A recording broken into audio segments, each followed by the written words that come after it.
ఏ పార్టీలో ఎప్పుడుంటారో ఎప్పుడుండరో తెలీదు. ఏ నాయకుడు ఏ టైంలో జెండా మారుస్తాడో తెలీదు.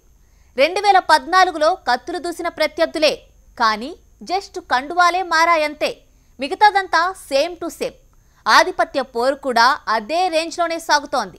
ఫ్యాక్షన్ ముఠా గొడవలతో నిత్యం రావణ కాష్టంలా కనిపించే శ్రీశైలంలో రాజకీయం రంజుగా మారుతోంది.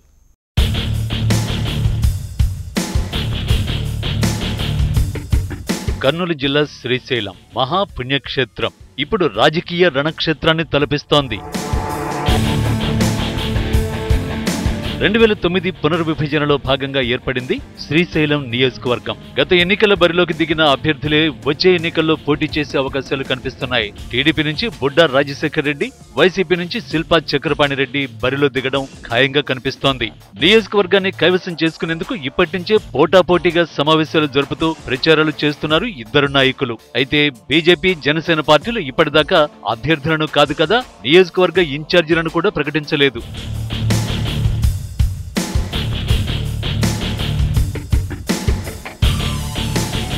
శ్రీశైలం పూర్వపు నియోజకవర్గం ఆత్మకూరు 1978లో ఏర్పడింది.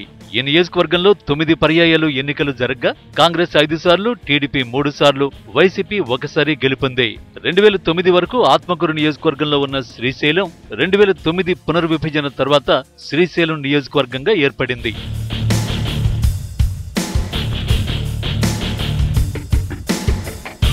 కొత్తగా ఏర్పడిన శ్రీశైలం నియోజకవర్గంలోకి ఆత్మకూరు, వెలుగోడు, శ్రీశైలం మండలం, నంద్యాల నియోజకవర్గంలోని బండి ఆత్మకూరు, మహానంది మండలాలు వచ్చి చేరాయి. మావోయిస్టుల ప్రాబల్యం ఉన్న ఈ నియోజకవర్గంలో గతంలో మాజీ మంత్రి బుడ్డా వెంగళరెడ్డిని చంపారు. దివంగత CM YS Rajasekhara Reddy helicopter కూలిన ప్రమాద ఘటన పావురాల గుట్ట శ్రీశైలం నియోజకవర్గం పరిధిలోకి వస్తుంది.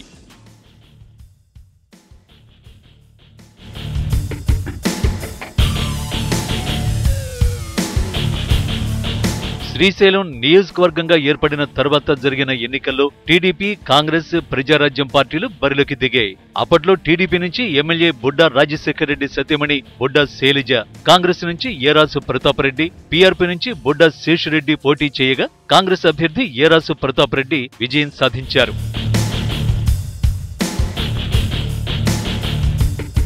తర్వాత జరిగిన రాష్ట్ర విభజన నేపథ్యంలో కాంగ్రెస్ ను వీడి టీడీపీలో చేరారు ఏరాసు. 2014 ఎన్నికల్లో టీడీపీ నుంచి శిల్పా చక్రపాణి రెడ్డి, వైసీపీ నుంచి బుడ్డా రాజశేఖర రెడ్డి పోటీ చేయగా బుడ్డా రాజశేఖర రెడ్డికి నియోజకవర్గ ప్రజలు పట్టం కట్టారు. 2014లో టీడీపీ అధికారంలోకి రావడంతో వైసీపీ నుంచి గెలిచిన ఎమ్మెల్యే బుడ్డా రాజశేఖర రెడ్డి పార్టీ ఫిరాయించి టీడీపీలో చేరారు. శ్రీశైలం నియోజకవర్గం టీడీపీ ఇన్ఛార్జిగా ఉన్న శిల్పా చక్రపాణి రెడ్డికి ఎమ్మెల్యే బుడ్డాకు మధ్య ఆధిపత్య పోరు తారాస్థాయికి చేరింది.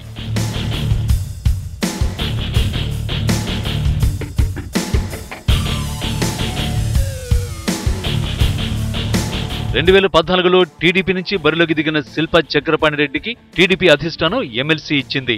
అయితే నంద్యాల ఎమ్మెల్యే భూమా నాగిరెడ్డి అకాల మరణంతో నంద్యాల ఉప ఎన్నికలో శిల్పా కుటుంబానికి కాకుండా భూమా కుటుంబానికి టీడీపీ టికెట్ ఇవ్వడంతో శిల్పా సోదరులు వైసీపీలో చేరారు. మాజీ మంత్రి శిల్పా మోహన్ రెడ్డి వైసీపీ నుంచి పోటీ చేసి భూమా కుటుంబం చేతిలో ఓడిపోయారు. శ్రీశైలం ఎమ్మెల్యే బుడ్డా రాజశేఖర్ రెడ్డి టీడీపీలో చేరిన తర్వాత వైసీపీ నియోజకవర్గ ఇన్ఛార్జిగా ఎమ్మెల్యే బుడ్డా సోదరుడు బుడ్డా శేషిరెడ్డిని నియమించారు.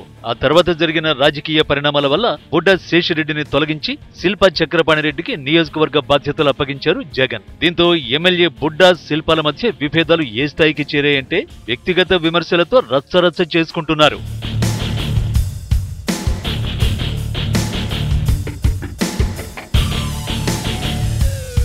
ఎలాగైనా వచ్చే సార్వత్రిక ఎన్నికల్లో గెలుపు కోసం టీడీపీ, వైసీపీ నేతలు పోటాపోటీగా ప్రచార యాత్రలు సాగిస్తున్నారు. పార్టీ ఫిరాయించిన ఎమ్మెల్యే బుడ్డా రాజశేఖర రెడ్డిపై నియోజకవర్గంలో ఉన్న అసంతృప్తిని ఆయుధంగా మలుచుకుని ప్రజలకు దగ్గరయ్యేందుకు ప్రయత్నిస్తున్నారు శిల్పా చక్రపాణి రెడ్డి.